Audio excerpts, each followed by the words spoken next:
présente. Bonjour, je me présente, je suis Merveille Likilou, étudiante en 5e année de médecine. Aujourd'hui, je suis devant vous, je vais vous parler un peu de cycle menstruel.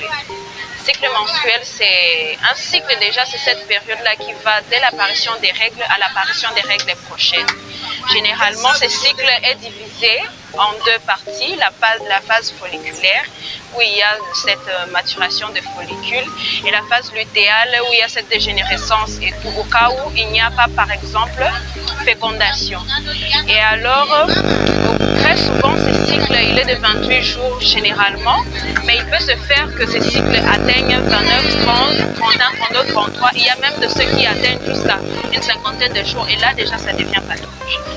Généralement, avant l'apparition des règles, il y a ce qu'on appelle les syndromes prémenstruels. Chez certaines femmes, il y a une certaine nervosité, saut d'humeur, de crampes abdominales, des crampes au niveau du bas-ventre. Et lorsque donc très souvent, ça commence 10 jours avant l'apparition des règles et se finissent quelques heures après les règles ou les jours qui suivent. Et pendant ces règles, nous voyons notamment l'apparition du sang. Et donc, c'est une situation déjà qui est un peu tabou en Afrique où ce n'est pas vulgarisé, généralisé. Et la meilleure conduite à tenir dans ce cas est donc d'être au maximum, faire preuve d'hygiène dans cette période. Donc, utilisation de tampons, par exemple, pour des filles qui ne sont plus vierges, qui se sentent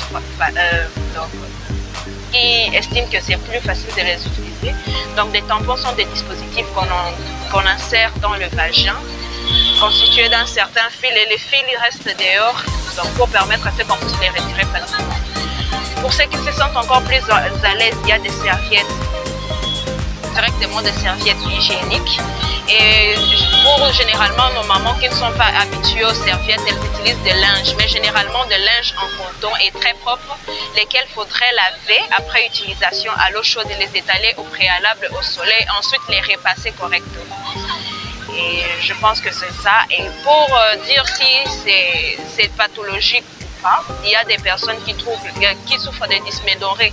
Ces douleurs excessives-là, les troubles pendant les règles par exemple. Donc, il faudra se faire consulter lorsqu'on sent que le sang devient beaucoup trop foncé et chargé des caillotés, des crampes insupportables qui ne cèdent pas aux antispasmodiques. Et pour ces douleurs-là au bas-ventre, généralement, on prend des antispasmodiques comme les papaverine ou le spasfon. Et je pense que c'est tout pour aujourd'hui. Ciao!